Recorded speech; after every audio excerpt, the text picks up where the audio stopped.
Hard sports all plays. Yeah. Hard sports all plays. Hard sports all plays. 365, we making a plays. You talking the game, get you through the days. We're high in the court, the dime in the lane. Variety topics, living the same. All presentation, sports information. Hitting the airways, taking the nation. Hard sport all plays, like working your faces. Grace at the field, so tie the laces. Hard sports all plays.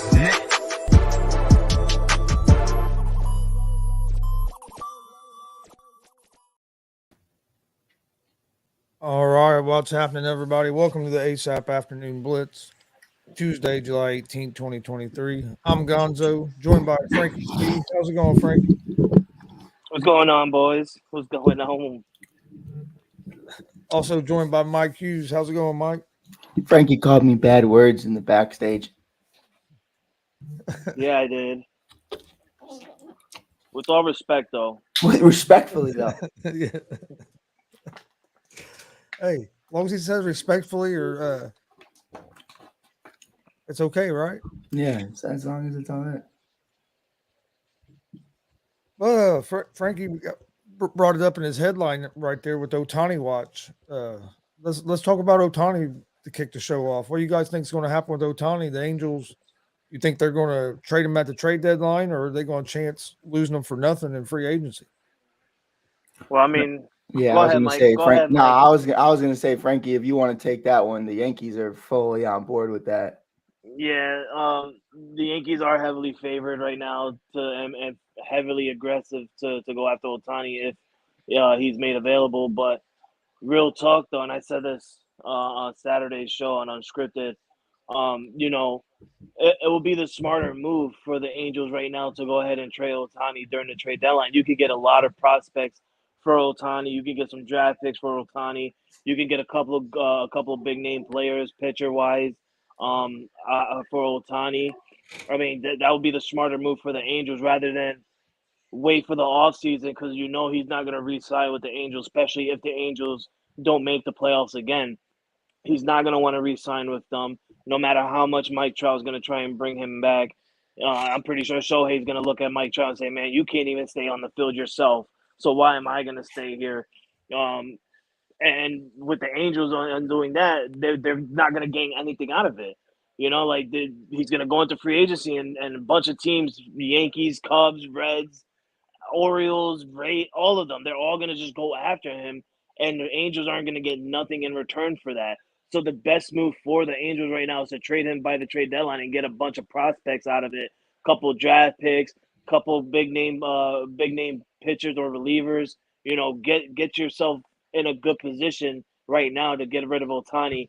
And I tell you right now, to Anaheim, we got a lot of prospects that you guys can use. And you got one man that we really need, and his name is Shohei Ohtani. Oh! Give me Shohei! What do you think? What do you think about Ohtani, Mike? That's so sad, bro. It's so sad. Guys like that aren't supposed to be traded. Guys like that aren't supposed to leave. You know, you're supposed to give those guys the bag. Just kind of like Mike Trout. You know, you give those guys the bag. And they spend their entire careers there. But Anaheim is just a dumpster fire, man. And I will say this. I think, and Frankie, you ready for this? You ready to buckle up? Hold on.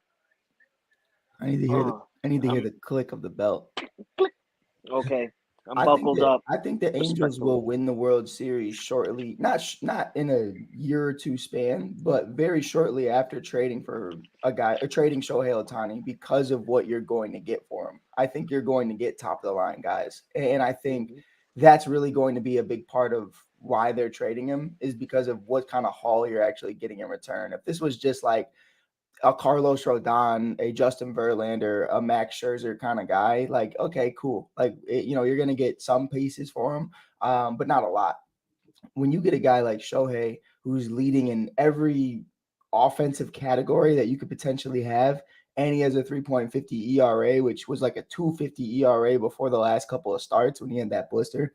And it's something where I think you can get a haul for him now. Jason Dominguez is obviously going to be a huge part of that with the Yankees. someone said Anthony Volpe, but I don't see that. But I think he's going to be a part of the roster. He's already been kind of cemented there. But I could see Gleyber Torres being a part of that deal. I could see a bunch of other prospects being a part of that deal. It'll be interesting to see what happens. And I think there's going to be some teams in there that I don't want to be interested, but have the right to be interested. Like the Mets are definitely going to be interested. I don't want to see that. You know, I've heard the Cardinals are interested, but they're 14 games back. I don't want Shohei Ohtani playing catch up the entire second half of the season just to finish third in the division, because they're that many games back. And a lot can change within a month, but I'm good. Like, I think the Dodgers have had several players in the all futures game like the last 3 years. Like, Chris, imagine being in the all futures game 3 years in a row and you're like, when the fuck am I ever just gonna make it to the league? But you can't, because you got Mookie Betts in front of you, Freddie Freeman, and all these other guys. And the Dodgers So are going to be I think, definitely in on him. I just don't know if the Angels will trade him to the Dodgers. and that's the problem. But you know, I think at the end of the day, the way you have to look at it is they do not care. Like they don't. Like, it's cool. Like, if you look at it as a rivalry, that's awesome. But 2018 or 2017, the Chicago Cubs, man, fuck. Like, we got to do something. John Lackey's horrible. Jason Hamill's horrible. Like, guys are falling off. We need to make a move. We trade Dylan Cease and Eloy Jimenez to the Chicago White Sox for Jose Quintana. And the White Sox, on the other hand of that, go, man, we're horrible. Like, we got to trade guys off. We don't want to trade with the Cubs, but we will trade with the Cubs. Like, you know, like, you got to get something. So if you get the future of the league, the next bright stars, I don't care if it's to your rival or not, you got to do what you got to do. And to be completely real, Shohei's what, 30 something years old? It's not going to be forever. You know what I mean? Like, it's, if you're getting a bunch of 21-year-olds who are going to be the next big time players in this league potentially, and you're trading away a 30-year-old who at this point is the greatest player to ever walk on a baseball diamond, like, it's one of those things where you just can't pass that up. So I think it's going to be interesting. But I know Frankie has his list. I believe this is how Frankie's list would work, in my opinion. Frankie, you can let me know if I'm wrong. I swear to God, if you get this right, I'm going to Chicago and I'm kissing you. Anyways, I think one is obviously Shohei Ohtani on the list. And that's not, it's not even a conversation. I could put Shohei on there 3 times for a top 5 list. And then I would say Belly is number 2. And then I would say Juan Soto is probably number 3. And that's really probably how the Yankees are looking at it. Like, they need to do something. And nobody wants Juan Soto, but he'd be one of those, like, he loves to hit a Yankee park. He loves to hit a Yankee stadium. Yeah, it's one of those, like, well, this is who he used to be. If anybody's gonna fix it, it's the Dodgers or the Yankees. So I would say Juan Soto's in that conversation, but I would go for, and this isn't me being biased, this is me being real. I watched the kid hit a grand slam in person just the other day at the Red Sox game. Cody Bellinger is definitely that guy I think you can go after right now. Only on a rental deal, $17 million. I mean, he's killing it, dude. He's absolutely killing it. I mean, Cody Bellinger looks like one of the best players in baseball right now. And I hate saying that because I know exactly what's going to happen in the next couple of weeks. So He's got a swing back. He looks confident up there again. And it's happening at the best time, because in April and May, this guy couldn't hit jack. And now he's just coming in, batting over 400 since June. Like, he's crushing it, dude. Grand slams, home runs. I mean, cold belly bombs all day. I love me. And a couple belly bombs against the Yankees. Yeah, and to be real with you, I'm honestly, I love that list. And you're right. Those 3 players are actually the 3 players that I want the Yankees to go ahead and snag. But number 1 on that list is not Shohei. It's actually Cody Bellinger. It really is. Really? I really want Cody Bellinger. But I want to ask you, is that because of the haul you'd have to give up for Shohei? Yes. You just don't want to give up? Yes. Yeah. Jason Dominguez is one of those people. And I like Jason Dominguez. Yeah, so do I. Since freaking spring training, when the man was like up there playing with the Yankees and stuff, he was having a great time there. I thought he was going to get called up, but he's having good times right now in minor leagues. That's the one person I don't want to give up, but if it has to happen just in a win now situation against Shohei, go right ahead, do it. But Cody Bellinger is that guy I want very at the top of my list first. And he's the one person this year in baseball, and we've already been like, what, 4 months in, 3 months in, or whatever, in baseball. He's the one person I can say that's not a Yankee that I actually celebrated for when he was getting hits and home runs on my own team. Like, literally, this man is hitting home runs, and I'm just like, yeah, Cody, show Brian Cashman why you should come over here. Like, I'm excited for this man. And every time Mike would write me, he's over there, belly bombs, belly bombs. I'm like, yeah, Cody Bellinger, like, let's go. Like, I'm celebrating with him. Like, that's the one guy that, honestly, and last night, watching Shohei Ohtani do what he did, Dude, I can't get mad, bro. Nobody so can wait, get mad. I got a question for both of you. Is it possible? Right now, Shohei sits at 35 home runs, I think 75 RBIs, and like a 350 average as a pitcher. Is it possible if he gets traded to the National League, could he win the AL MVP in the National League and the AL? Huh. So I hadn't thought of that. I was thinking he might win the Cy Young and the MVP both this year. But, Shit. but if he does get if traded he to the knocks, National League, I mean, if he pitches great in the National League the way he has in the AL, if he hits over 30 more home runs, which everybody's saying he's going on the Aaron Judge hunt right now, and it's cool. I didn't get to send this to Frankie because it was like 2 a.m. when I saw it and I just forgot. But if you look at through 94 games of last season for Aaron Judge, they have the same amount of RBIs, the same amount of home runs. And the only thing that's different is like Shohei has a better slugging percentage and OBP and all that stuff. And it's crazy to me to think that he's on the same pace right now as Judge, and he's missed a little time at that too. And so I think there's those conversations where, okay, so say he gets traded to the National League and he hits 30 more home runs with 70 more RBIs or even more because guys actually get on base other than him. But like it's also crazy to me he has 70 RBIs. I don't know who's getting on base for the Angels, but that's okay. But it's definitely you think they'd be winning more games with him having 70 RBIs? They were good. Like, I'm not going to sit up here in front. They were playing pretty good until the injury, and then all the injuries. Yep. Same thing every year, dude. It's Mike Trout's back or it's Anthony Rendon's everything. And then Shohei Ohtani gets the blister. Like, it's just. Didn't they all three go down the same day? Yeah. Oh, God. It was like 2 days apart. Every time I hear Anthony Rendon's name, I just laugh. Like, it just cracks me up. Like, I think they just thought he was going to be like a top 5 third baseman in this league. And he should have been. Yeah, he should have. He should have been.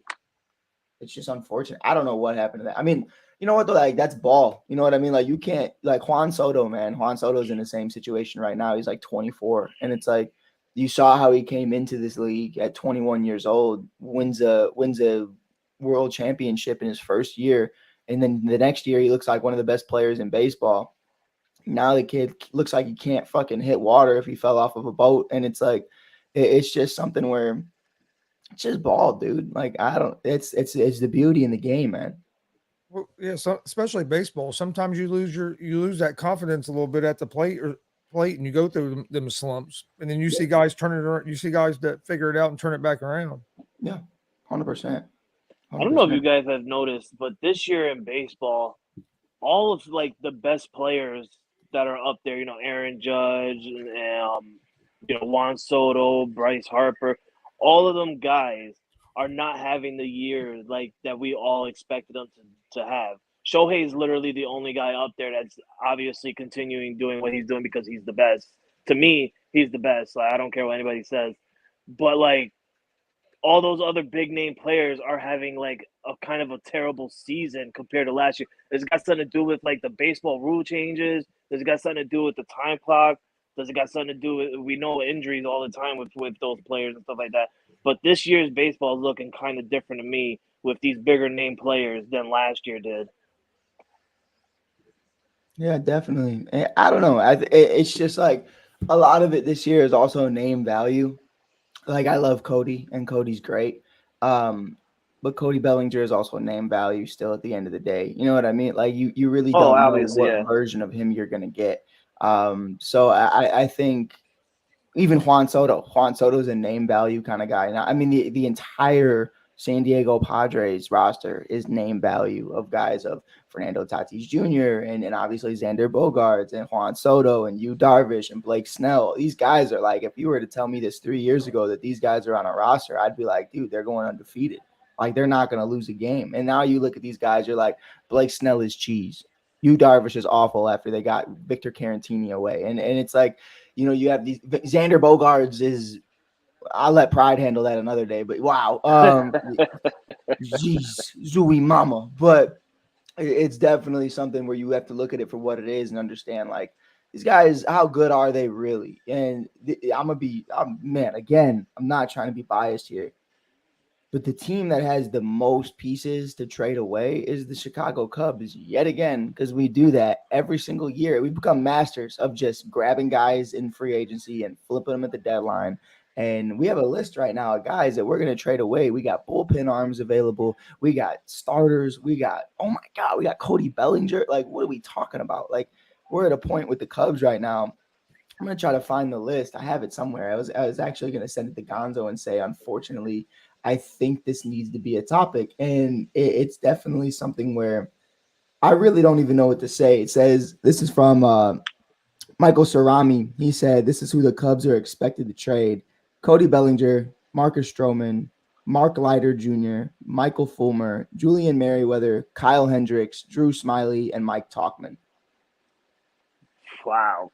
I guess everybody's coming up from the minors. I guess I might come up. I might go from the peanut boy to just fucking hitting. You know what I mean? So, you think I lost my voice the other day? Wait till they trade Marcus Stroman, bro. That's crazy. Yeah, if the Cubs trade Marcus, that's crazy. If they do I'm okay trade him, I hope he comes to the Reds. I bet I'll you take do. Stroman. I bet you do. Stroman's a great guy, man. He's an amazing guy.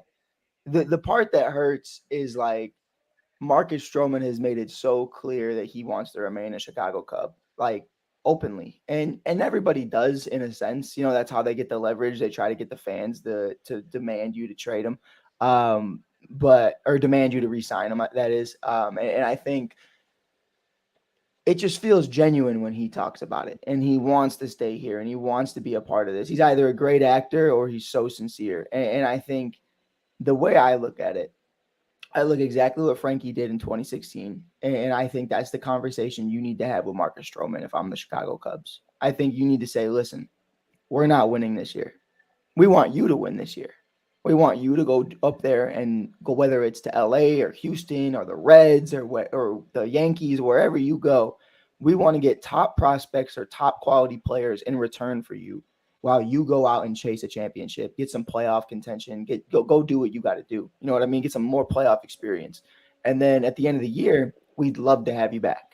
Just like they did with Aroldis Chapman. They get Gleyber Torres in return, and then Aroldis Chapman says, okay, go fuck the Cubs. Even though he won, fuck the Cubs, and he leaves and he goes back to the Yankees and has no problem ever after that. You know what I mean? Like, he's there until the Yankees said they didn't want him anymore. So it's definitely something where now he's in Texas. Right, and he's killing it. And I think the big part of that, the bigger picture, is if you could say to Marcus Stroman, which he even mentioned, he was like, even if they do trade me, I would love for them to be, quote, in the mix during the offseason to go after me. And I think that's where I'd be at too. I would love Marcus Stroman, but I also don't want to waste Marcus Stroman. I think that's really the conversation at hand. So if, let's say, free agency rolls around, and Gonzo and we talked about it, free agency rolls around and he wants Carlos Rodon money at the age of 33, I'm not doing that. Like, I'm sorry, I can't. So I would rather have that conversation with you with a bunch of prospects that I just gained from trading you at the deadline, rather than, man, we're going to lose every single game because we just lost to the Nationals last night, 7-5. Like, what? And what? That's like me. Whatever. I digress. But my point of that is, like, I'd rather trade you away, get something for you, and then try to bring you back. So 2024, I've said this to you guys all year long. It's nothing new. I never said the Cubs were going to the World Series this year. I said they're going to play good ball and they're going to play horrible ball. And that's really how the season was going to go until the deadline.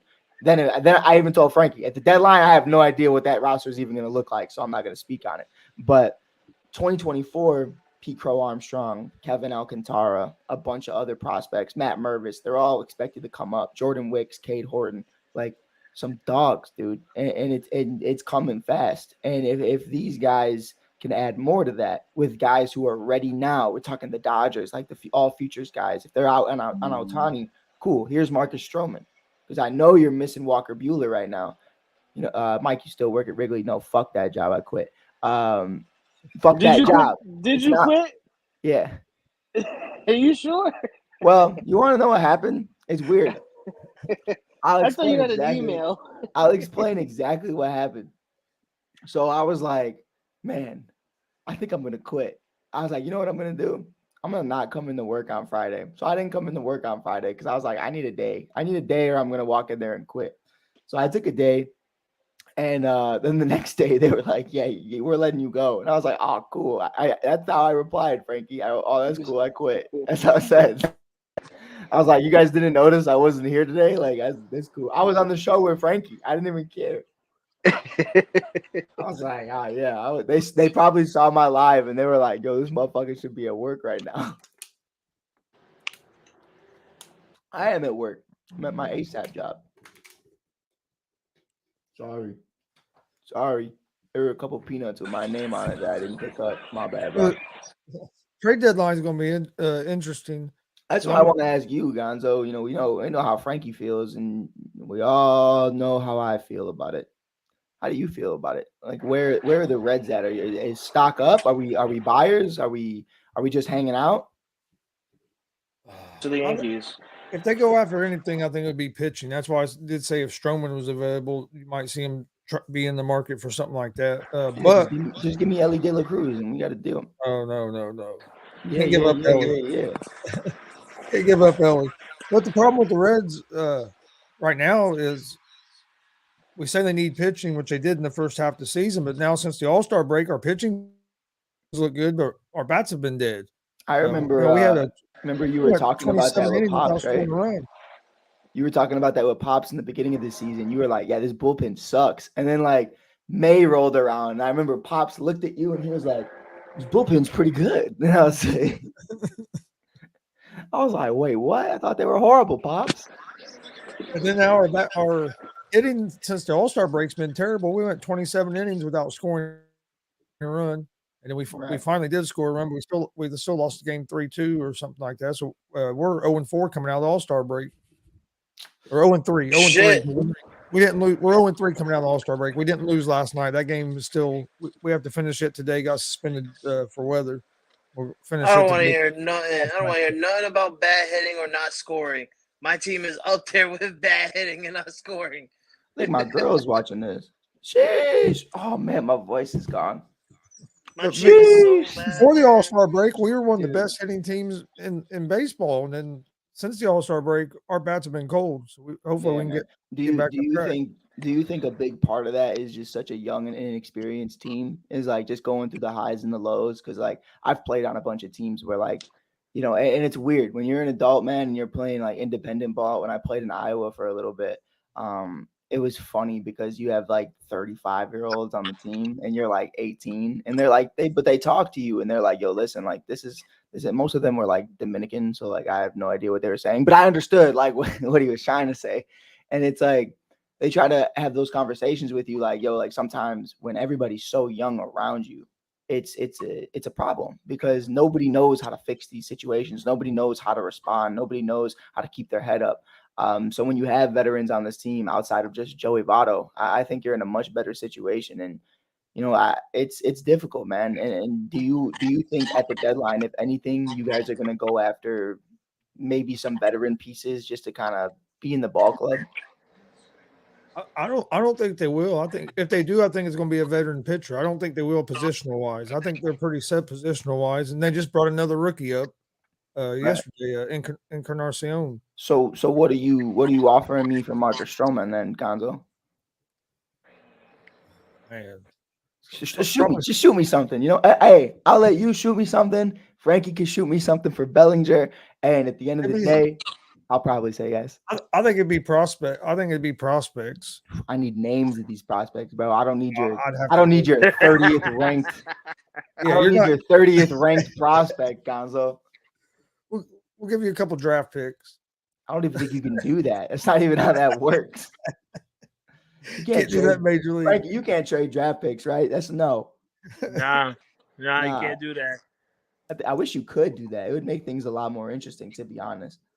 You gotta It really give would. you gotta give Mike something good, like Mike. I'll give you Glaber Torres for Cody Bellinger. I traded you Glaber Torres. You keep them.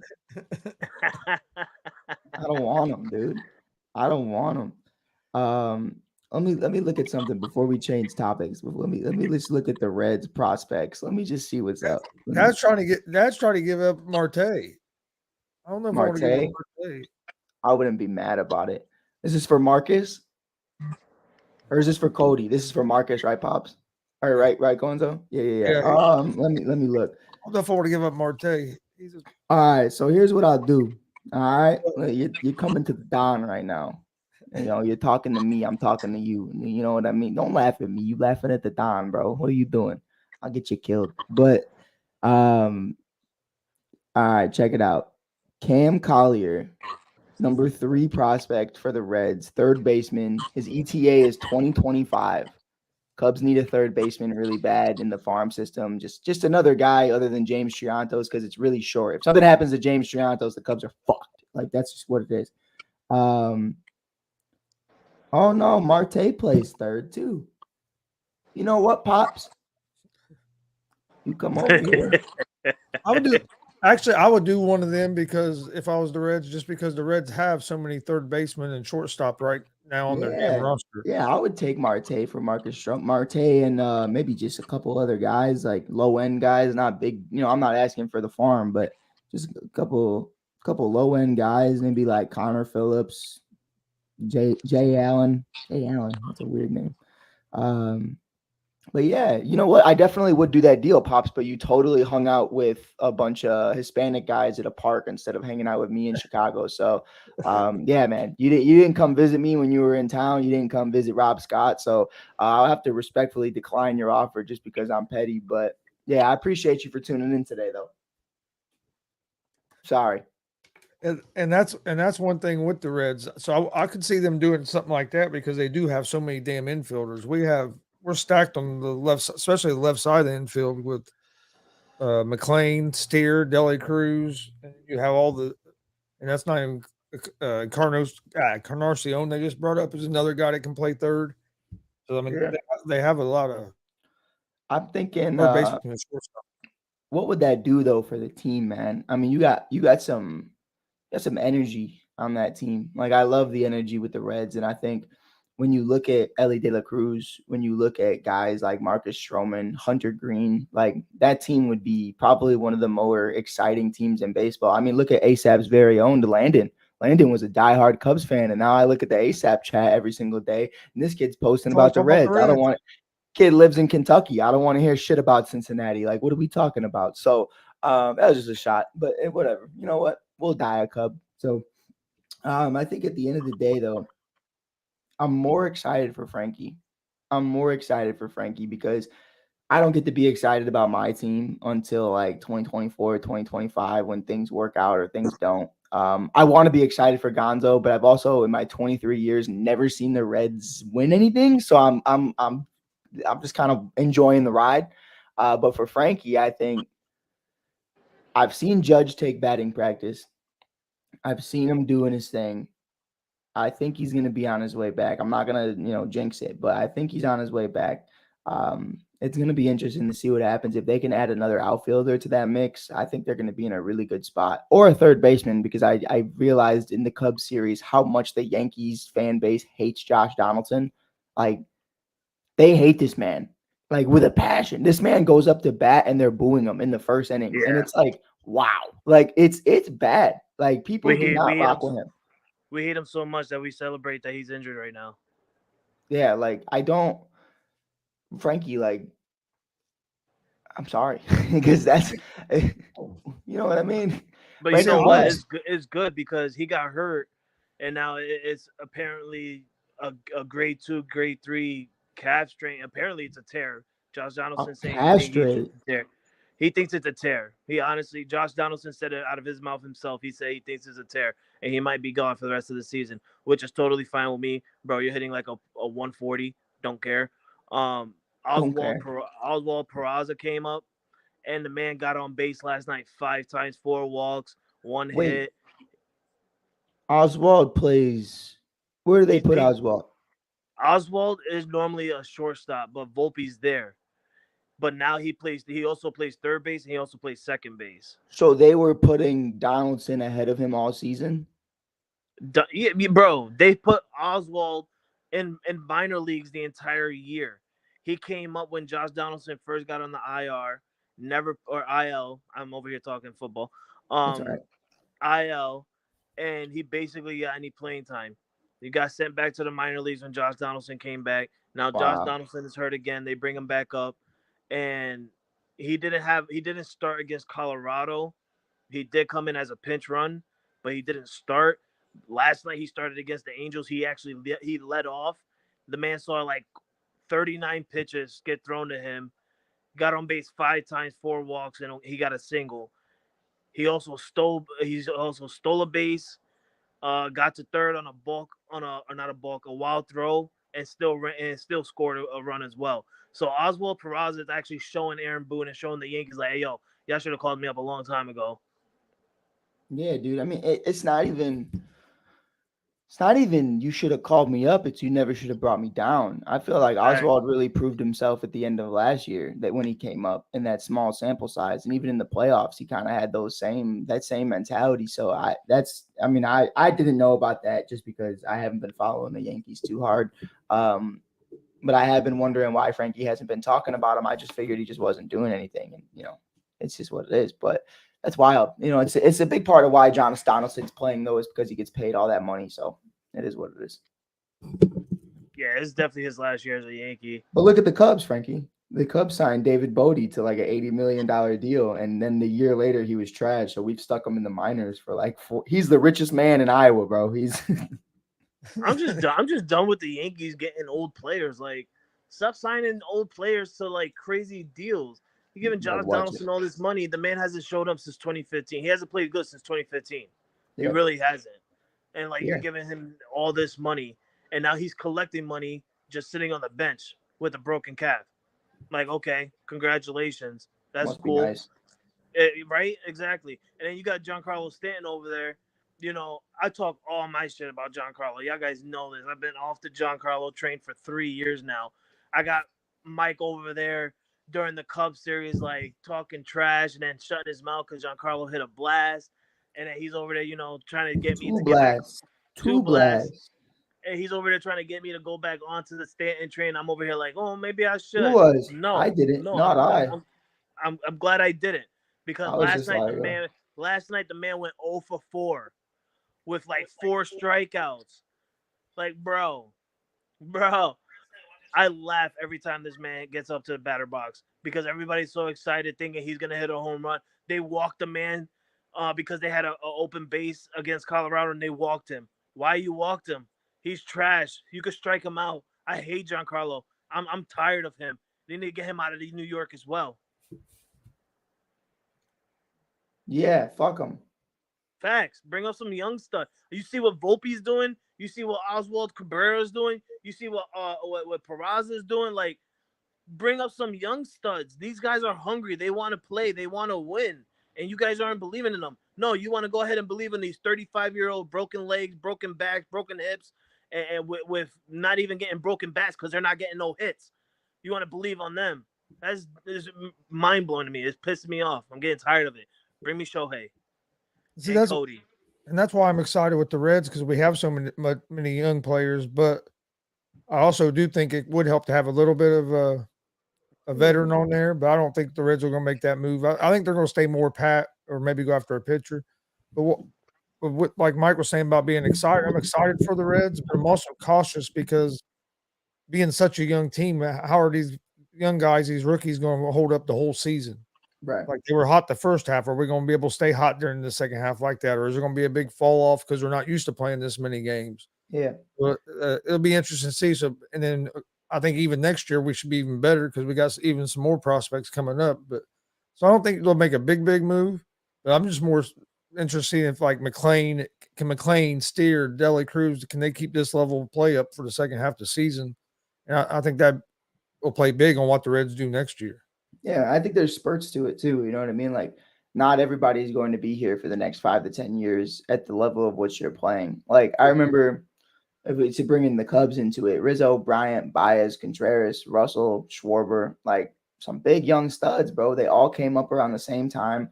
And then immediately after they win the World Series together, Addison Russell falls off the face of the earth and he becomes a horrible individual. You know what I mean? Like, he's doing domestic violence, all types of stuff, and can't hit a baseball, but he hits his wife. Crazy. Crazy. Piece of shit individual.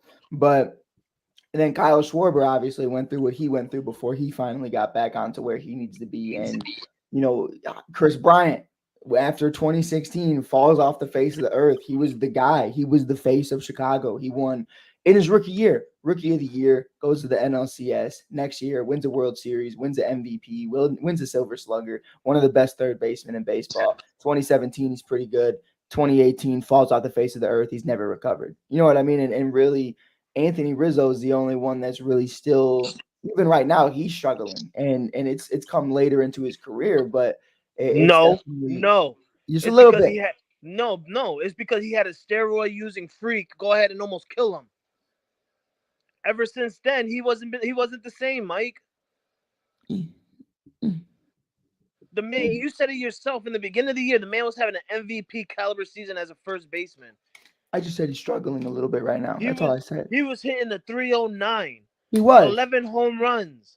My man was slugging percentage was amazing. He and was. then you get a steroid user like Fernando Tatis Jr. who almost take off your neck, literally, because Anthony Rizzo was like bobbling, couldn't even stay on his feet, and then he's horrible now. He's hitting like a .18 something, no home runs in like 48, 49 games, which is the longest active streak in his career. And the man's strikeout percentage is high. It's because he almost got killed. He's worried for his life. He's scared. I'll be scared too when you got a steroid freak go ahead and knock you on your ass and almost take out your life by knocking your head off your shoulders. Now you know what? Karma's a bitch. You wanna know why? Because Fernando Tatis Jr. is on the injured list again. Ha! Go ahead, shoot yourself up. I just saw him do something the other day. He was cool the other day. What happened to him? What a weirdo. But yeah, man, I just think when you look at that, my point in what I was saying was, you see these guys and you see how good they could be, but which one of them is going to be the last man standing? Which one of them is going to be here like a Joey Votto throughout their entire career? And to me, I think it's Ellie. I think and it's not a hot take. I think that's the one you would look at and say that's the guy. But for the Cubs, Gonzo, me and you laughed about it last year during the summer. It was Wilson Contreras. If you would have told me out of Rizzo, Bryant, and Baez, Schwarber, Russell, and Wilson, that Wilson would be the one that was the last one standing, I would have said you were fucking nuts. And you know who's still the last one standing right now? The only one from that team is Kyle Hendricks. If you would have told me it was Kyle Hendricks over Jake Arrieta, over John Lester, over Bryant, Riz, Baez, all these guys, I would have said you were crazy. The guy who can't throw over 90 miles an hour, he's the one that's still on the team. So I always thought Chris Bryant would play his whole career in Chicago. We did too. We did too. But at the end of the day, man, that is another one. Gonzo, you're so smart. You're so handsome. That was another one, though, I did see. They said, what would be more beautiful than the Yankees trading for Chris Bryant to pair up with Anthony Rizzo, to bring that relationship back, to bring in another former MVP in the hot corner with Josh Donaldson done. Frankie, what do you think about that? Would you want to reunite Brizzo? I mean, I would like to see it. I really would. But just because of how Rizzo slumped right now, I don't think bringing in him is gonna change. Like I said, I like the young stars that are coming up. I like Peraza at third base. He actually played well at third base yesterday. He actually, was getting on base, hitting wise or forcing walks. Um, I like him. I like the young studs. I mean, if you get a veteran presence in there and Bryant, um, and you think that it's going to change Rizzo and help Rizzo, just to They're have best friends. They are yeah, best friends. I mean, if it works out, give it a shot. But right now, I think our mindset right now is not on third base. It should be in the outfield, um, and in the bullpen and pitching. You can go bad with pitching because, like Chris said, pitching is most important. Other people say catching. Me, I say shortstop is most important. But you know, I wouldn't mind it honestly. What's his batting average right now? Chris Bryant. Anyone with a good batting average right now can help the Yankees out, honestly. Listen, bro. Well, then that's not your guy that you're going to be looking at. All But right, then I don't want him then. he's batting about 256 on the year. But here's what I will say about Chris Bryant. I want to give him a little bit of love just to make that conversation a little bit interesting for you. Chris Bryant, obviously, he's a Gold Glove caliber third baseman, right? I think that's just the obvious. He's an amazing third baseman, but the guy plays the outfield at an elite level. And I think that down the stretch is so much more useful for the Yankees than his bat. Obviously, his bat is a good part of it too, but especially I feel like if he gets out of Colorado, I think Colorado was just a shaky spot. He was pretty good with the Giants when the Cubs initially traded him, and then with the Rockies, it's just who wants to fucking play there? It is what it is. He went where the money was. But so far on the year, 7 home runs, 60 hits, and 234 at bats, batting 256, 4-time All-Star.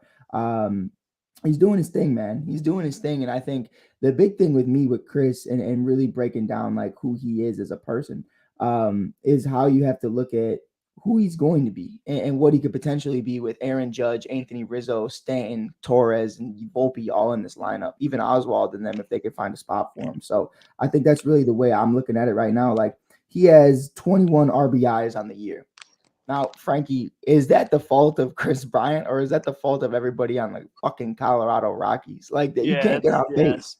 You know what I mean? Yeah. And it's like batting 256 is actually a pretty solid, like when you really look at it, it's not a bad average. You know what I mean? It's kind of like in that middle of the pack, like you do just enough to stay on the team, but you're not great. But I think he'd be great for him. But I like John Snug's comment, if you can pull it up, Gonzo. I know you had it up for a while. I'm sorry, but he said, who should get manager of the year so far, Baltimore or Texas, in his opinion? He said he had Arizona a few weeks ago, but they look like a totally different team, which I love because Jay Ness was talking way too crazy for my liking. Fuck Coral, bro. I don't give a shit. But at the end of the day, if I could go, I would give it to the Orioles. Brandon Hyde, former bench coach of the 2016 Chicago Cubs, World Series champion. He's now the manager and the skipper of the Baltimore Orioles. I think he's doing an amazing job. I always wanted, this isn't me being biased, I'm being so real. I always wanted Brandon Hyde as the future manager of the Cubs. I told people I thought it would be a great idea. I told people it would be great for the organization. They wanted to go get David Ross after he went on Dancing with the Stars for no fucking reason at all, and he had no manager experience in the world. But hey, things happen, and this is why I contemplate certain things at the end of it every night. But I think Brandon Hyde has done an amazing job with guys like Gunnar and guys like Adley, and the way they compose themselves. I feel like they don't have that mentality of like it's us against the world. I think they view themselves as we can compete just as much as anybody else, and I think that's the right mentality with Brandon Hyde. And I really like what they've been able to do. I think they're going to be very interesting at the deadline too to see what they potentially do. But Gonzo, who do you have manager of the year so far? I'd agree. I'd go with Baltimore as well. Because you look at that team, they have the second most comebacks this season in baseball. They battle. They don't get down on themselves if they make a mistake or if they get behind 3 or 4 runs. They battle to the end. They're fun to watch. I watched them a lot, and I watched the Reds a lot. But both of them are similar teams in that they're the top 2 teams on comebacks. Do you have the Reds manager in conversation? No, just because I don't like David Bell, but I mean, if you look at if the Reds would continue, like if they could continue this the whole season, I would think you'd have to have him up there because of the big Right. turnaround from last year. But I wouldn't have him in there yet just because it's only the first half of the season. I'd have to see it the whole season. Right. Like I didn't like and you guys know I never liked Joe Madden. I didn't really like I liked him in the beginning when he was fun and he was cool, but then when he just started like when that ego came out, you were just like, man, this guy is awful, bro. And he was getting all the praise in the world. He won manager of the year. And I was like, did you win manager of the year? Or did you just happen to have 3 MVPs on your team at the same time in Rizzo, Bryan, and Baez? You know what I mean? Like, is that really like are you that good? It's kind of like it's kind And of like that's when you kind of played. and that's kind of how I feel about this first half of the season with Bill. Is it Right. you or is it Dela Cruz, McLean, Steer, Right. all these Andrew Abbott, all these young talent that's been infused into the lineup? Was it you as a manager or the 21-year-old who just stole second, third, and home in 2 minutes? Like is it like in 2 pitches at that too? Like, I mean, there's a lot that goes into it. Frankie, I will give real quick. I will give David Yeah. Bell this. He is funnier than hell when he gets thrown out of the games. that's Gonzo. He he went up there. He got Gonzo thrown said, out "Yeah, there. he's real cool when he's not there." He went up to the plate, drew a line out on the outside of the plate where the umpire was called the strikes and stuff. He got thrown out, but yeah, once he gets thrown out, he goes crazy. It's funny to Yeah. watch, but as a manager, yeah, I think they could get a lot better. Most definitely. Frankie, who do you have manager of the year?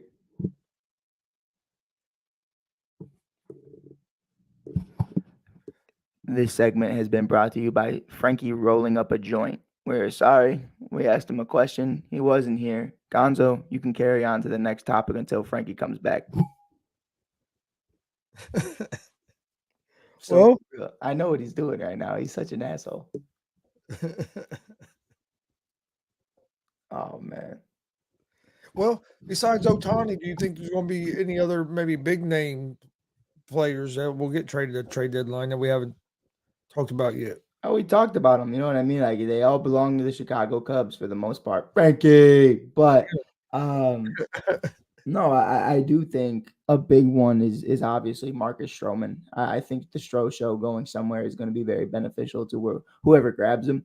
I think there's going to be a couple teams very interested in a guy like Marcus Stroman, and I think the Texas Rangers are one of those guys you could see, especially with Jacob deGrom going down. They definitely need another pitcher.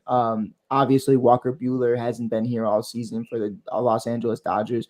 I think they could definitely use it. Like, I'm not even trying to talk about what the Cubs get in return. What about the Mets? Yeah, the Cubs part of it doesn't even matter. Like, what other teams could get? Like the Mets. Like, you haven't seen Verlander or Verlander or Scherzer figure it out all season. Could potentially Marcus Stroman fix that? Toronto, a team that he used to play on, could they potentially be in the mix to bring him back? See what happens with that. I think it's going to be interesting. Frankie, are you eating right back now? with us? Yeah, I'm back. My bad. No, it is your bad, bro. I asked you a question. I know. You just sat. Yeah, I just sat here. I know. Well, because you know what? I'm gonna be real with you. You said both said Baltimore, and it got me pissed. It got me upset. Okay, Frankie. Who wins manager of the year? I'll tell you who wins manager of the year. Me. I win manager of the year. That's who. Me. Because I know what I'm doing. Nah, I'm joking. I'm gonna have to go with the Texas Rangers. Honestly, the Texas Rangers are honestly one of the best teams in my opinion. Yeah. Right now, behind the Tampa Bay Rays. I understand their record wise and stuff like that is not really up to par. But let's be real. They lost Jacob deGrom, and they're still winning games. I mean, they're right now above the defending World Series champions in the Houston Astros, and they continue to accelerate to the next level. I like the Texas Rangers, and this is a team that just beat the Tampa Bay Rays last night. So I like the Tampa Bay Rays. I like what their manager is doing. I get what you guys are saying about Baltimore. I totally agree 100% with everything you guys are saying. Right. Even I said it from last year at the end of the season that Baltimore was going to have a turnaround point. I feel like once they traded away Trey Mancini last year, that's when everything changed for the better for them. And that goes to one of your examples, Mike, is when you trade away that one player And it doesn't matter if he's good or bad. You trade away that one player, that one specific player that you project that can change your whole landscape of your franchise, then go ahead and do it. Because if you look at Baltimore, they traded away Trey Mancini, Stop saying and his now name, they're bro. Stop saying that. I fucking hate Trey Mancini, bro. I want him off this goddamn team. I mean, it's good for Trey Mancini. I mean, you got traded, No, and it's you went not. and you No, went to it's a not. It's cheating not good for team, and you Mike. win the World Series, and It's now you not went good. to No, Chicago no, to get money. no, don't. I'm not Congratulations. letting you talk. I'm not letting you say anything positive about this man. I know. No. I So that said gets I to wanted so Rizzo, that gets I to wanted me. Abreu, and they gave me Trey Mancini and Eric Hosmer. And then 2 weeks into the season, they were like, yeah, we're DFAing Eric Hosmer. And I would have rather have kept Eric, to be honest. At least he looked like me. At least there was something to be positive about. He wore a cool number, 51, pretty cool. This guy, he's a fucking load, bro. He doesn't do anything. Oh, he beat cancer. That's cool. Congratulations. Hit a Oh my baseball or get the God. fuck out. I don't care if you did anything else, bro. I don't. I'm sorry. Like, here's what my problem is, bro. The Cubs go after these guys with feel-good stories. I don't want feel-good stories. I want to feel good. I want to feel good about my team. Like, I want to be great. Oh, my God. You saved a puppy from a burning building when you were 7 years old and you were wearing a Cubs hat when you did it. That's so crazy. Oh, my God. This kid grew up right outside of Chicago. He used to go to games at Wrigley Field. I don't give a fuck, bro. Can you hit a baseball? Can you hit a baseball? That's all I want. Like, I don't. Yeah, I don't even know what to say. Like, I can't do it anymore, bro. I can't do the hot corner. I can't do the hot corner with Patrick Wisdom. I love Patrick Wisdom. He's been on my show. He's a great guy. But I can't do the striking out 40% of the time. And then, but then 2 weeks later, I'm hitting 4 home runs in one game. Like, oh, that's cool. Okay, what am I getting tomorrow? Oh, 4 strikeouts. Okay, well, I'll go fuck myself. Like, I don't know. And then I look at first base. I have Trey Mancini, Eric Hosmer, and Matt Mervis. And what are we doing? Like, Matt Mervis is too young. You shouldn't have brought him up. I love Matt. Also been on the show. Great guy. Needed more time in the minors. David Ross is a fucking idiot. Brought him up. DFA'd Eric Hosmer. Was like, yeah, man, no, we don't need Eric. Matt's going to go be the greatest first baseman to ever live. He only had 1 year or half a year in AAA. Like, I'm gonna lose my voice again. I'm gonna lose my voice. Don't talk about Trey Mancini, bro. Don't talk about Trey Mancini, bro. Oh man. So you should go ahead and give the Manager of the Year award to the Texas Rangers then. Okay, but Because if it wasn't for Baltimore doing what they did, Trey Mancini wouldn't be a Chicago Cub today. But what can I ask you like a legit question about the Rangers? And I'm not taking anything away from their manager, which I don't know the name of, but I should learn Bruce that. Bochy. Bruce Bochy. I think what makes it more impressive for me for Baltimore is the guys that you have on that roster. Like, I see a lot of guys that are bought from the Texas Rangers. You know, you're bringing in Chapman, you're bringing in DeGrom, you're bringing in Seager, you're bringing in Simon or Marcus, whatever the fuck. And you're bringing in a lot of guys that you're paying for, top guns. You know what I mean? Like, Frankie, when we're talking about they're doing it the Yankee way right now, they are buying everybody. And I love it. You know what I mean? But I think at the end of the day, when you look at Baltimore, this guy's winning games with a bunch of kids. And there's not really that veteran presence. There's not really one of those guys where you could say are top 3 at their position. Like, they're winning games with their core, their prospects, their farm system. Where when I look at the Rangers, I'm like, you guys paid for this. Like, you know what I mean? There's nobody. Name 3 guys on the Rangers right now that are top prospects who are actually on this current team, who are actually top level players on this team. It's Seager, it's Marcus, it's Chapman, it was DeGrom. Like, it's top level guys. Now they have the Jack Leiters of the world that are on their way, and they do have a farm system that's very good. But what I'm saying is the reason they're so successful is because they brought together a team of guys who can win. And I think where I'm not taking that away from a manager because the manager's not in charge of that, I do think it's more impressive to me when a guy like, in Gonzo's case with the Reds or Baltimore or someone along those lines, it's a young team, man, and they're inexperienced and they haven't been there before and they've never done these things. So I think it's going to be interesting. I thought I had a kidney stone for a second, but I burped. Frankie heard it. But it's something. It's one of those things where you're like, man, bro, like you're winning 80+ games with a bunch of 20-year-olds. Like that to me it holds a lot more weight than winning 80 games with a bunch of 30-year-olds. And maybe that's me. Maybe that's a young mentality. But I think what Brandon Hyde is doing right now is special with Gunner in his rookie year and Adley in year 2. And I just love Adley too. Adley's a stud. But yeah, I don't know. That's why I went Baltimore, is just because like I would never give the Dodgers manager rookie or coach of the year. I don't care if you win 130 fucking games. Like, dude, like the whole team is bought. You got Freddie Freeman, you got Mookie Betts, you got all these guys via trade or via free agency. So I'm not putting stock into that. You know what I mean? Like you just got a Diamond Dynasty 99s overall type roster to go manage, and you're expecting me to just like stroke you off because you stand there with a lineup card every single day and let a bunch of Hall of Famers do what they do. Like I'm not doing that. And yeah, I just think that's just me. That was my reason for it though. No, I see it. I see your reason, and your reason is 100% accurate. I'd never turn down anybody's reasons, and I agree with your reason. And it goes to my point Do you earlier. agree? Do you agree with my Trey Mancini points too? I don't listen. I don't like Trey Mancini. Also, I mean, this is a guy that I had to. This is a guy I had to deal with a lot as a rival, and then he goes and gets traded to a cheating team and wins a World Series via cheating. So I don't like Trey Mancini. Yeah, that's right. I'm gonna stick behind what I said, Chris.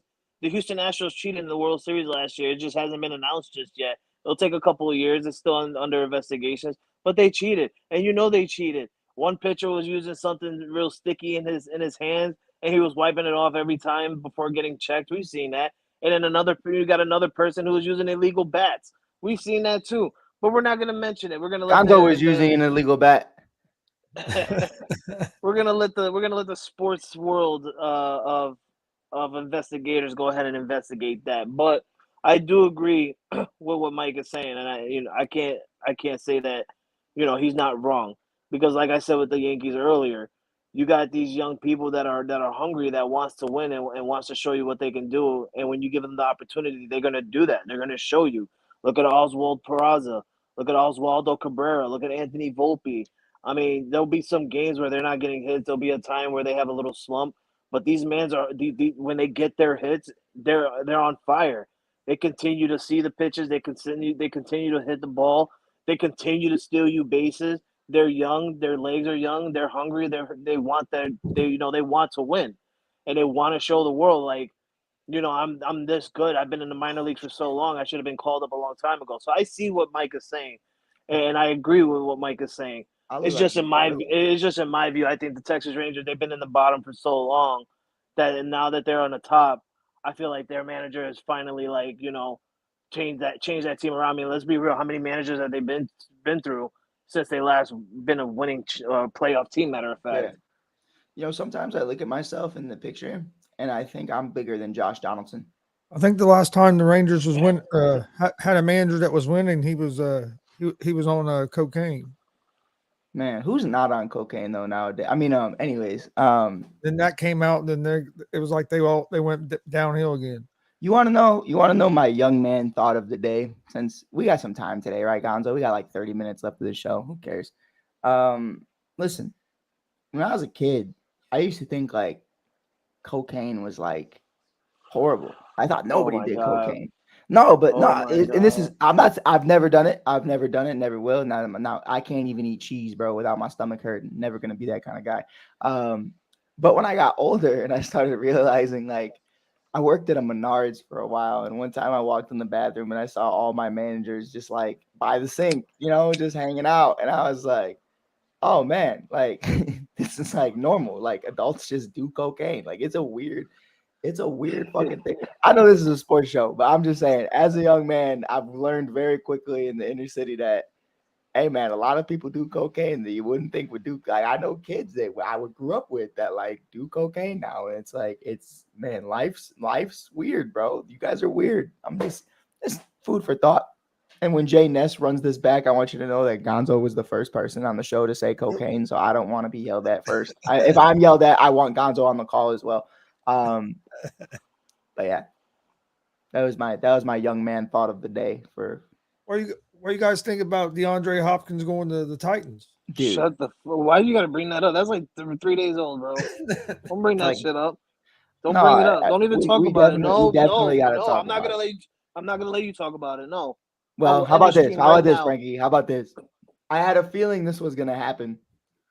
So yesterday on the All Sports All Plays Network, I did a show. You can check it out. It's about 10 minutes long where you hear my opinions on DeAndre Hopkins selling out and going to where all wide receivers go to die. You can check that out on the All Sports All Plays Network on Apple TV, Roku TV, Fox D Network, or on the All Sports All Plays Network. You can check that out where we break down what happened with DeAndre Hopkins, the financials of it, the incentives that he is not. I'm sorry, Frankie, we're not going to talk about the deal. We're not going to talk about the move, but the incentives. The man will make an extra $3 million if he gets over 1,000 yards, 95 receptions, and 10 touchdowns. He's what? First of all, is he even going to be healthy enough for 95 receptions? Second of all, what quarterback is throwing him the football? And third of all, Derrick Henry's not allowing any fucking wide receiver to get over 70 receptions because Derrick Henry will get 30 carries a game, 40 carries a game. Like, I just don't like it. I don't like it. Frankie, we're talking about it. Cry about it. I don't like it, and I hate it. But if it makes you feel better, we all hate it. You know what I mean? We're with you, bro. We're standing. No, with I you. don't think you guys hate it. I hate it. Don't. I hate it. That's know why for I a didn't fact mention Chris it don't. when you posted that. When you posted it in the chat, I didn't say a word, bro, because I was like, why? Like, you saw Randy Moss do it. You saw Julio Jones do it. You've seen A.J. Brown run his way out of there, and Treylon Burks probably isn't too far off from doing it either.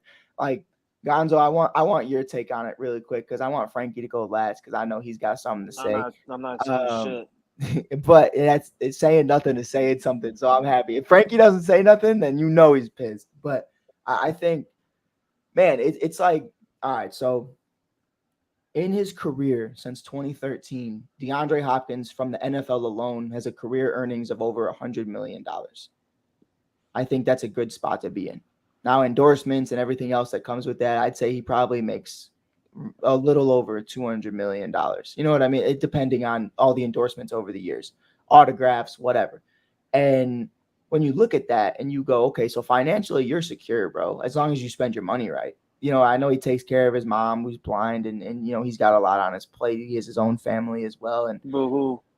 I mean, yeah, you're an asshole, but I do think he's a great guy. And he's an amazing Hall of Fame wide receiver. He's one of the best wide receivers I've ever seen in my lifetime. And I'm only 23, but he reminds me of the Julio Jones. He reminds me of the Calvin Johnsons, the Megatrons. You know what I mean? So, but one thing all those guys have in common is they don't have a championship. And I felt like D-Hop was in this perfect opportunity right now with the Kansas City Chiefs, the Buffalo Bills, the New England Patriots, all these other teams to be able to build something real. Instead, you went to the team who drafted a quarterback 2 years in a row in Malik Willis and Will Levis, who neither are good. Ryan Tannehill, who the only person on this world who believes he's a good quarterback, including Ryan Tannehill, is pride. And that's just what it is. And that's just out of spite. That's just because pride's owned it at this point. And I think it's just – and you have one of the most dominant running backs on that team with no offensive line. So you're going to have to feed Derrick Henry the ball because they don't have enough time to throw you the ball. And if they do, it's probably going to be underthrown or overthrown by fucking Ryan Tannehill or Malik or Will Levis if he gets an opportunity. But I heard he's getting outplayed by Malik right now. So what are we talking about? So I just think, man, it's a weak move. And I understand it because as an athlete, you got to chase the bag, bro. And I respect it. But at some point, I think as an athlete, you need to look at yourself and say, do I want to win a championship? Do I want to be a Hall of Famer? And I don't think we're going to see that out of D-Hop now. And I think it's really unfortunate. Like Megatron spending his entire career in Detroit, like Julio being in Atlanta and losing the lead to the New England Patriots in the Super Bowl. And you're like, damn, bro, like Julio could have got one. You know what I mean? And then Julio goes to Tampa and it doesn't work out because it's too late and he can't really provide anything. So let's say 2 years from now, Gonzo, 2 years from now, D-Hop's what, 36? He goes, hey, man, I want to go play with Patrick Mahomes. Okay, but are you even good anymore?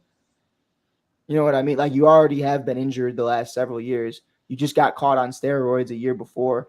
Like, this was your window. This was your opportunity to go play with Josh Allen, Stephon Diggs, Dawson Knox. This was your window to go play with Patrick Mahomes, Andy Reid, and Travis Kelce.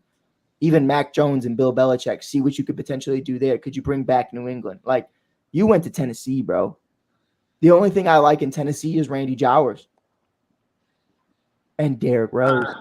But I thought it was a weak move. Oh, I agree. He showed that money right now still means more to him than having a chance to win a championship. And that's okay. And I mean, yeah, for each their own. Right. I mean, that's the way I took it is, hey, he cared more about the money than he did having a chance to win a championship, because he could have took a little less money and went, like you said, Chiefs, Bills. I mean, there was a lot of teams that was one of my – hell, New England was a better spot than going to Tennessee. Right. You're around at least in New England than you are in Tennessee. Right. New England has one quarterback.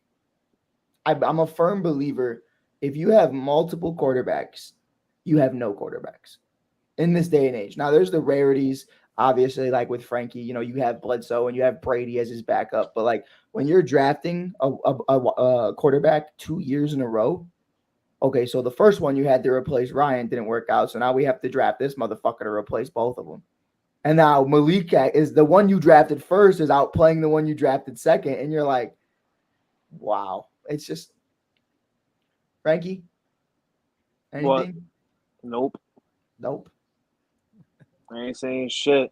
Matter of fact, I will say something. I hope DeAndre Hopkins goes to a barber in Tennessee and he gets a buzz cut. That's it. That's all I'm saying. Unconsensually. I just hope he just shaves his shit. Straight up. And you know what? Normally I say stuff out of respect, but this is with no respect. This is all due disrespect. I hope you get a buzz cut. I hope it doesn't grow back. I hope when you get an edge up, he cuts you up like 3 times. Like, I'm upset with DeAndre Hopkins, and that's all I'm going to say. You're not going to get nothing out of me. And you know what? Silence from Frankie means a lot. So I'm honestly, I'm pissed about it. I really am. Now who we got to go after? Jarvis freaking Landry?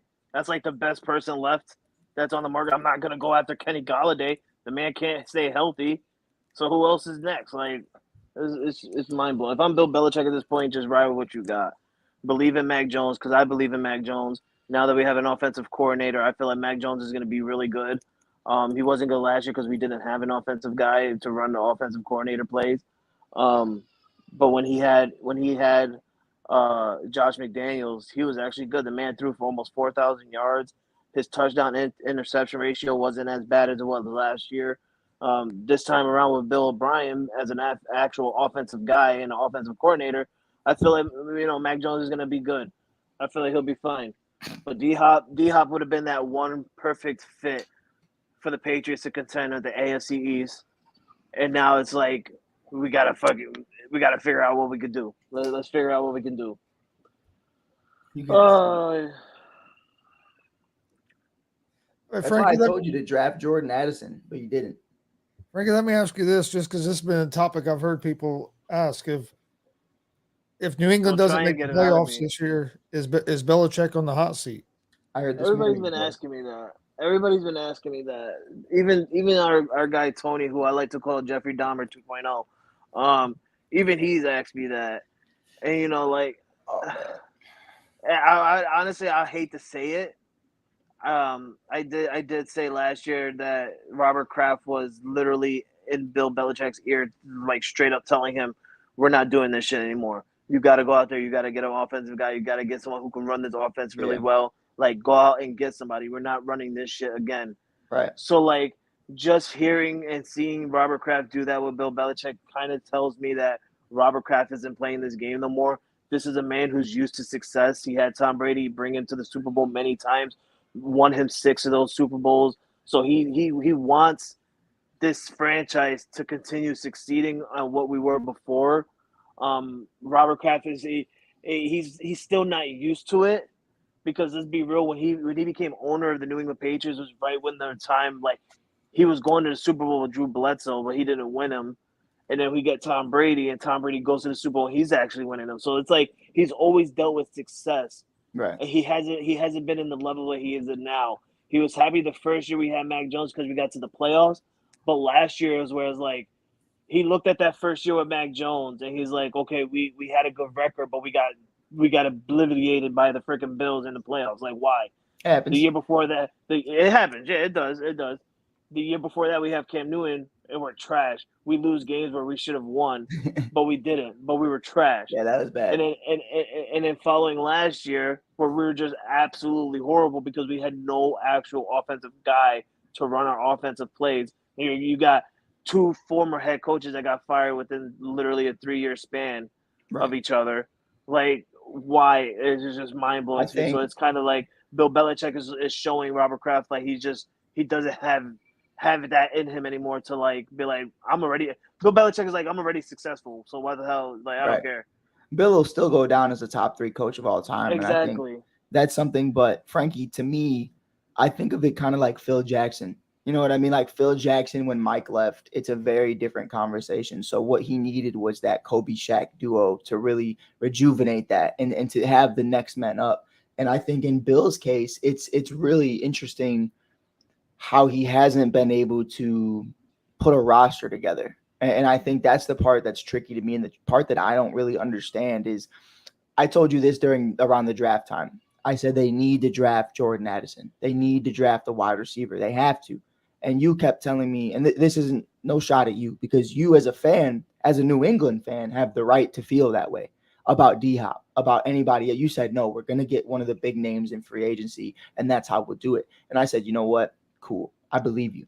But for Bill Belichick, not only as the coach, but as the GM, you are the general manager of this team.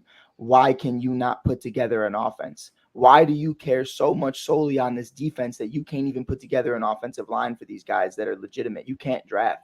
And I think that's something that I'm starting to pick up on with Bill Belichick is I just see a lack of urgency. And to your point, like, my career is solidified. I don't really care how this ends. Like, we're going to do it my way or no way. They're not going to go reach on guys. Like, you got to reach on the Jordan Addisons of the world.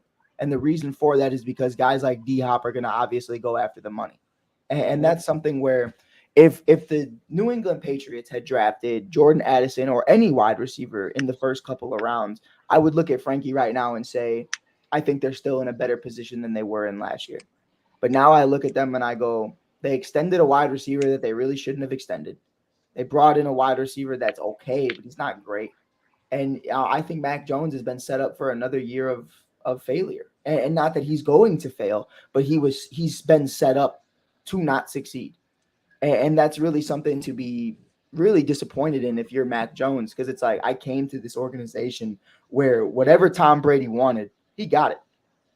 Like, that's just being real. Tom said, I want Randy Moss. I got Randy Moss. I want Gronk and Aaron Hernandez. I got Gronk and Aaron Hernandez. I want these guys. I want this. I want this. I want that. And he gets them. Hey, keep Julian Edelman. I don't care if he's only 5'8" and white. I want him on this team.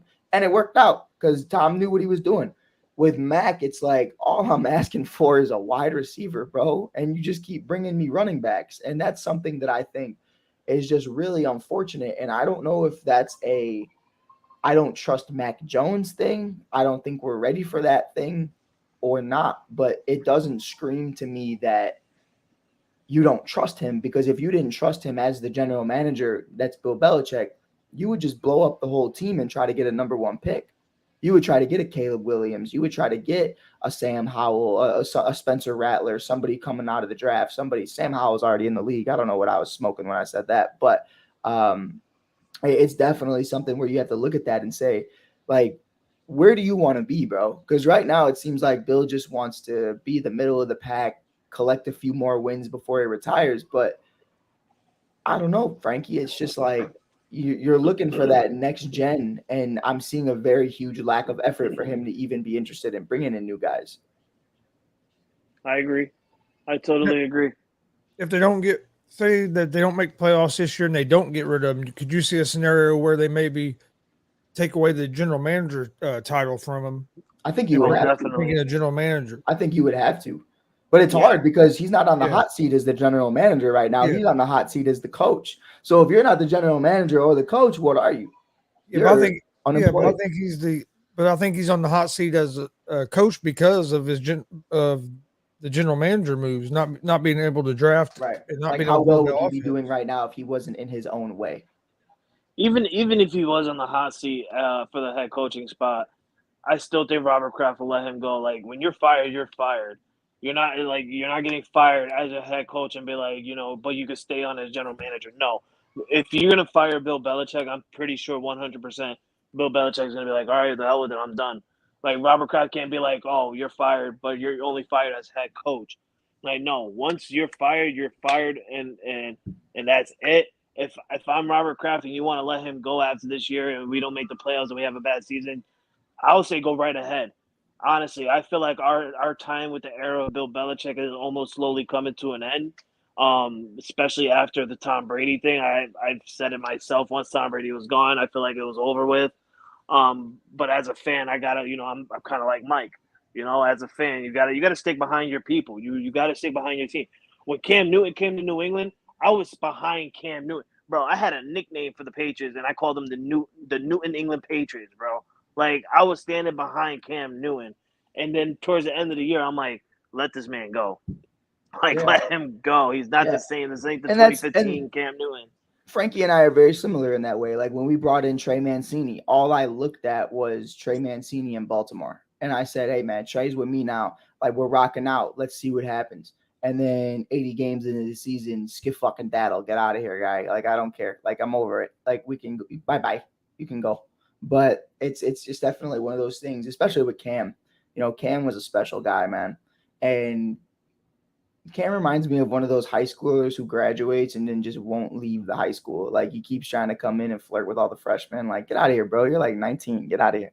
But he needs to retire. Yeah, I think I'm at that point with Cam, and he definitely was deserving of that last hurrah, that Matt Ryan on the Colts. Like you got to take a chance on it because you know who they are and you know who they could potentially be. But at the end of the day, Father Time is undefeated, and we even saw that with Tom Brady.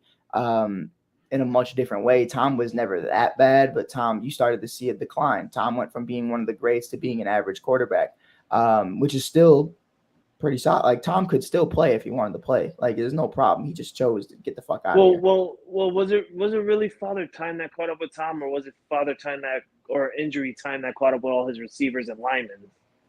I think I saw Tom. The thing about Tom. And this is something that I noticed, and me and you talked about it. I know you're a huge Tom Brady, one of the biggest Tom Brady fans in the world, next to Pride. And it's almost that time of the year where Frankie and Pride are best friends again. So I'm excited about it. Man, I hate when they're together, bro. I try to leave in the chat, bro. I can't do it, bro. I can't do it, bro. It's like Judge and Stanton just walking around Nobody's beating the shit out of people. But it's definitely something with Tom. I noticed the decision making was a little more sped up. I noticed the interceptions were climbing, and that's something that you never saw Tom do. Tom was a field general. Tom was one of those guys who made the right decision and made the right move. And I saw him forcing a lot of things. And despite not having his wide receivers fully healthy, you still never saw Tom make those decisions when he had a horrible wide receiver core in New England. You know what I mean? Julian Edelman's wide receiver one. You never really saw that. And you were starting to see that. And I think the decision-making was starting to decline. And I think that comes with fatigue and stamina, just trying to get the ball out of there. Yeah, I think I definitely think Tom was on the decline, but I don't think it was horrible. Like, I still think you could make the playoffs with Tom Brady. You know what I mean? And I still think they could have a solid season. And that's why, like, everybody's telling me right now, oh, well, Baker Mayfield's going to have success because he has Mike Evans, Chris Godwin, and all these other pieces. No. And I was like, well, so did Tom Brady. And Tom Brady was struggling with them. And it's not because of them. It's because Tom Brady was just, it's different situations. And Baker is shit. So I don't want to hear anything about Baker Mayfield because I'm over it. And I also drafted Baker Mayfield in the second round of my fantasy league like 3 years ago.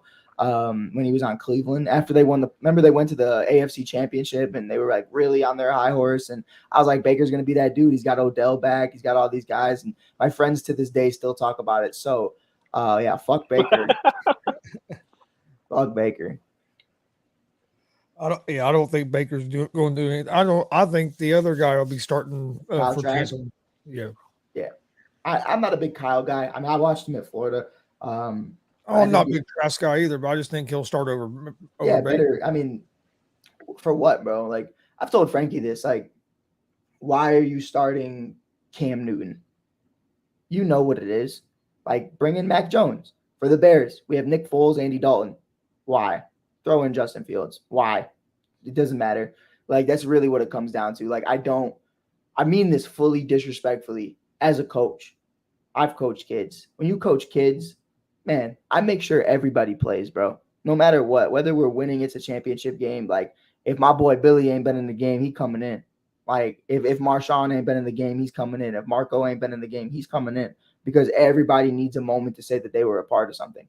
When you're a grown-ass man and you suck, I'm sorry, Joe. Sit the fuck down. I am not playing you. Your feelings are gone. Your moments, everything. I don't care. Like, sit down. You suck. When I coach college kids versus coaching fucking high schoolers, it's totally two different worlds, bro. Like, if you can't play, you're not playing. And that's what it is. And it's like, you're in this situation right now in Tampa where it's like, Baker, I know what I got in you. It's not much. Sit down, hold a clipboard, and let this kid Kyle ruin his career in Tampa himself. I don't need you trying to manipulate it, trying to win his starting job. Like, that's really like, that's how clear cut I would make it. You're a backup. It's not a competition. You're the backup. Oh, we're going to have a friendly competition. Fuck you. You're the backup. Like, that's what it is. You couldn't hack it in Cleveland. You couldn't hack it in Carolina. You couldn't fucking hack it in college. You just waved the flag and stuck it in the middle of the field like an asshole. I'm sorry. You're gone. Hulu has live sports. Get the fuck out of here. I don't care. That's my TED Talk. That's as aggressive as you're going to get from me today, because I've told Frankie I was going to start watching my language. But I'm so sick of giving guys an opportunity when they don't deserve it. Mitch Trubisky, former Bears quarterback, when he was on his rookie deal, that's my guy for the next 4 years, no matter what, because that's my guy that I drafted. You're going to tell me that you drafted Kyle Trask in the same time that you had Tom Brady in a Super Bowl window, and you don't want to start him in year 2 or year 3 over Baker Mayfield? Yep. You're a fucking idiot. Like, what are we doing? What are we doing? Why did we draft this kid instead of giving Tom Brady another weapon? Why did Tom mentor this kid for the last 2 years and you're starting Baker? Who was with Sam Darnold? What did he learn with Sam? How to fucking suck? Baker sucks. Sam swallows. Like, what are we talking about? What are we talking about, Gonzo? I don't know what to say. There's just a whorehouse walking into NFL teams and ruining everything. Like, I'm sorry. And you know what? I just got us canceled, but it is what it is. And you gotta see what you have in Trask. There's nothing. You have nothing, and that's a fact. But you gotta see. You gotta see. Because I could be wrong. Maybe he is great. Who knows? Probably not, but who knows? There's always a chance. You gotta listen.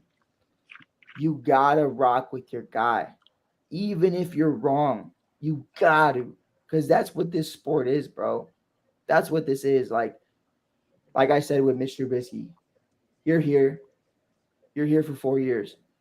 After that 4th year, and I have that 5th year option, I'm going to slam it up your face, bro. You are not coming back here. Sorry. Go to Pittsburgh. Go fuck around with Tomlin. Make him pissed off every day. I don't need to deal with this. Go show Kyle. Yo, it's so funny. But like, but when you're here, Frankie knows that's how it is. With LA, that's how it is with Boston. Like, when you're here, you're with us, bro. Until you're not. You know what I mean? Once that deal is up, then you hear the real opinions. Yeah, no, he's just ass. Like, I'm sorry. facts. Like, that's how you're a good teammate. That's how you're a good manager. That's how you're a good coach. You got to rock with your guys, even if you know they're not good at what they do. I had a 250-pound junior on my team just 2 years ago, and he wanted to steal a base. He was a senior. He never stole a base in his life. I had one of the best catchers behind the dish, just waiting for him. I told his ass, hey, go. And guess what? By the grace of God, bro, this kid stole second base because the catcher overthrew the ball, and then he stole third. And it was the greatest sequence of events I've ever seen in my life. And it was the coolest moment. But if you don't believe in your dude and you just have him stand at first all day, which in a quarterback spot, that's being on the bench, what are you learning? What are we doing, Kyle Trask, sitting behind Baker Mayfield? You sat behind Tom Brady for 2 years learning from one of the greatest of all time, and now you're sitting behind dog shit. But yo, I'm gonna be real with you, Mike. We talk about quarterbacks. Chris is the first one to know about bad quarterbacks. Chris has all the bad quarterbacks. Chris just drafted a bad quarterback. I'm sorry, Chris, but like, man, Chris drafted a horrible. Chris did the biggest reach of the entire draft And then was like, don't worry, though. If it doesn't work out, I have Gardner Minshew. And I was like, oh, my God. I told him. You should have went after Will Levis. Oh, it's better than No, taking no, Will no, no, Levis. no, no, no. It's better than Will Levis. I said Gonzo's is the biggest reach because of how early he went. I think Will Levis went in like the second or third round. Like that was a good place for Will. That was a solid place. Like, but what was it? Anthony at 4? Yeah. That was kind of crazy. I would have went for Caleb Williams the next year, but that's kind of crazy. I'm sorry, Gonzo. I'm sorry. But I have hope. That's your guy. So rock out with him. And one thing I liked is it sounds like they're going to start him from the get-go. So hey, let's let him learn. I believe in that too. I'm a big believer in starting from the jump. Like Gonzo, you've been on this earth a lot longer than me. Back in the 80s, the 90s, rookie quarterbacks started, bro. 80s, the 90s, the 70s, the 60s, the 50s. I can go all day about Gonzo. But 80s, 90s football, you saw rookies start in their rookie year. I don't know what changed for somebody to be like, yo, I think this kid needs to sit and learn for a year. It didn't make sense because in '99, Peyton Manning started his rookie year.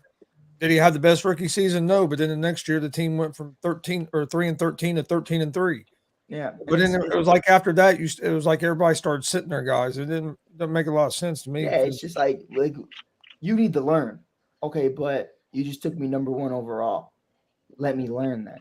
Let me cook. Let me do what I need to do. Like, it's just. What better way to learn than to be out there playing?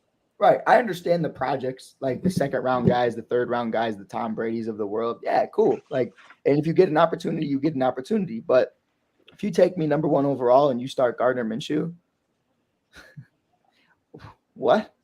Like, you get 4 years of my rookie deal, right? So here's how I look at it with Justin Fields right now. First year, didn't let him play with the starters at all during OTAs, training camp, preseason, nothing. Then you throw him in 2 games into the year and he has to learn everything on his own. Went horrible. Fired your OC. Year 2, not great. Going into year 3 this year. Okay, cool. Let's see what happens.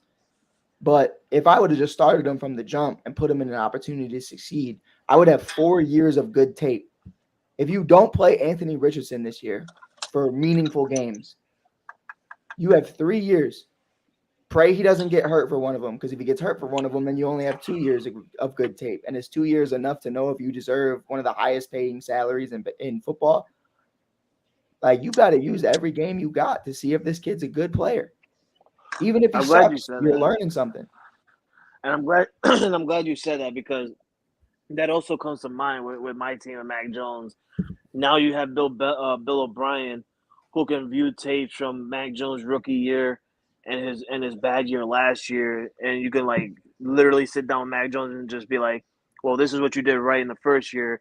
This is what you did wrong in the second year. Right. We're going to try and like go back to what you did in the first year, throwing wise, accuracy wise, anything like that. We're going to try and do this, but we're going to do it a little bit better now that I'm here. Wait, Frankie, I want to ask you something. So how would you evaluate Mac Jones's rookie year in the beginning when he was just holding the clipboard? His rookie year, are you saying if he would have rolled the bench? No, yeah, that's what I'm saying. Like, if he would have just held the clipboard his entire rookie year, how are you looking at him right now after last year's performance? You say the kid sucks, but because he played his rookie year, you can say I had a good year and I had an okay year. Yeah. But if you didn't have that good year, how would you feel right now? I would honestly want Mac Jones off my team quickly. And that's what I'm saying, though, is like, if you need Justin Fields, first year, I can't count it because it was horrible. He was set up to fail. It's year 2. Team had the worst record in the league, number 1 overall pick. Can't be mad at him. Year 3, this is the year I need to see something out of Justin Fields. So I have 2 bad years and maybe 1 good year. Going into year 4, if he's not great, I'm like, it's not his fault that I can't re-sign you, but it's also like, I have nothing to base off of. You know what I mean? And it's like, that's why with Anthony Richardson, I hope they start him. People are laughing at the Colts. I hope they do. You got Michael Pittman. You got all these dogs. Jonathan Taylor. Like, and let's be real, Jonathan Taylor sucked last year. Jonathan Taylor broke his fucking foot and no one wants to talk about it. Like, and He he's said still he out there. sucked. I was about to say he didn't even play last year. He said That's what he I'm saying. sucked. Everyone's saying the kid fell off. The kid broke his body. Like, he didn't fall off. Derrick Henry was horrible last year. He had a plate in his foot. I'm gonna be real with you, Mike. You talking about fantasies, bro? That pissed me off. Chris was in my fantasy, and I Chris was too. knows I went #1 overall to get Jonathan Taylor, and I only had him for like 3 weeks, bro. I was stressed. I was pissed. I It's a was bad so time. mad. You want to know my I'm crazy? never picking up a Cole again. My crazy hot take, and it was my first year playing fantasy, and I won a title. I took Travis Kelce #1 overall, and I just said I just don't care about running backs, bro. I won a championship, bro. I'm gonna tell you, Konzo, we got time. It's all my offense. I had Joe Burrow, Travis Kelce, Jalen Waddle as a rookie, Jamar Chase as a rookie. I got those guys. I snagged them up because my friends don't watch college football, so I was like, oh, I know these guys, you know. And then my running back core was David Montgomery and Rashad Penny, and that was it. And I was like, I don't care, bro. My wide receivers drop 40 on a weekly basis. My Travis Kelce guy, the team's name was Kelsey's Killers, bro. Kelsey's Killers, bro. And we killed, bro. We went 7-7 as a wild card spot, and then we won a championship, bro, against the #1 seed. Kelsey's fucking Killers, bro. 2021, never forget them. I won't let it die, bro. I'll never forget Stop that. lying, Mike. That was COVID year. Relax. No, it was 2021. That was still COVID time. That was nobody in the fans but cardboard. There were fans in 2021. Cardboard fans. No. Remember the NFL was the first I'm one to be playing with like, you, bro. Relax. Frankie said there's an asterisk on that fantasy football championship. oh my word. No, I was just saying, wasn't there That's I the bubble felt ring, like- Chris. wasn't the NFL the first ones to be like, yeah, fuck COVID, we're gonna have the fans back? That shit was awesome, dude. Yeah, I think it was, and I think it was and only then- like limited fan base that was able to Yeah. go to, and And it was then- like by every 3 seats you could sit. You remember the Super Bowl though? The Super Bowl, they were like, nah, fuck it, everyone can come. Yeah, that is- Straight up. They were like, well, it's over. Oh man, Gonzo, we got anything left before we head out of here? no, let's get to. Damn, I didn't realize it was already after 3. Let's get to final thoughts. It's 2:00, you asshole. Don't do that to me. It's 3 That's o'clock. here. 305. Cry about it. That's my 3:05 final here. thought. Central time beats all the time, so I still got another hour to my day left. Uh, Gonzo just Pacific time beats us too. Pacific. Oh man. My final thoughts, man. It's year 3, man. It's year 3 of being sellers. It's year 3 of flipping guys at the deadline and hearing guys say that they want to stay here forever and they don't want to give up and they want to be Cubs for life. And then Jed Hoyer just says, fuck you and you're Cub for life. And it's just like, it's a rough time, man. But you trust in the process. PCA, Mervis, Brennan, Kevin, all those guys, you're banking on these guys coming up and being the next faces of the franchise. The only thing I can hope for is a good return and love Frankie's way for Bellinger or Shohei Ohtani. So I guess I'm just going to be a spectator again this trade deadline, but I'm excited for it though at the same time. As he shows his pencil.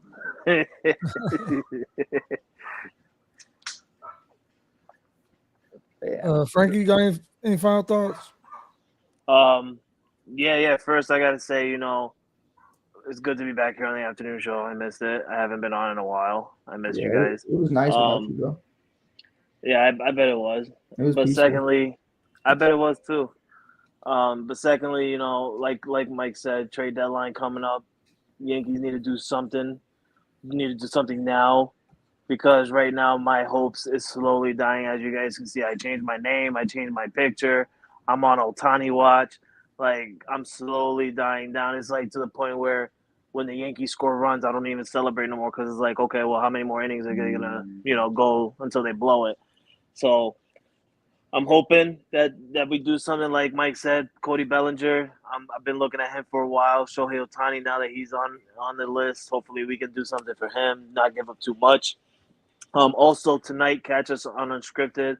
I know Mike won't watch, but Catch us on Unscripted tonight. We have a huge guest. We have Robert Durant Jr. He was supposed to be there Saturday, but couldn't come. But he did promise that he will be on tonight at 7 p.m. Eastern time. Bro, I hope he flakes, bro. He won't. I hope he does, bro. If he does, I'm gonna go to Chicago and I'm gonna stab you with that pencil. But yeah, I hope he shows up tonight. Robert Durant Jr. So be tuned to that. You could also watch that on Unscripted and ASAP Network. Other than that, I don't got nothing, man. Trade deadline. We're gonna be busy the next 2 weeks, boys. I won't. I won't be busy. I don't think I will either, because I don't think the Reds are going to do much either. I think they're going to stay more pat than they will anything. I think they're going to see what these young guys do. I'm gonna trade Stroman for cash to Gonzo. That's what I'm gonna do. We're gonna trade you, Chris. We're gonna trade you an injured Josh Donaldson and a washed-up Giancarlo Stanton for De La Cruz. Oh. And this has been the afternoon show.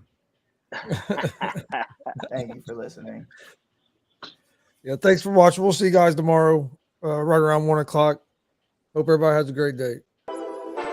All sports, all plays. Yeah. All sports, all plays. All sports, all plays. 365, we making a plays. You talking the game, get you to the days. We're high in the court, the dime in the lane. Variety, topics, living the same. All presentation, sports information. In the airways, taking the nation. All sport, all plays, they working your faces. Grace at the field, so tie the laces. All sports, all plays.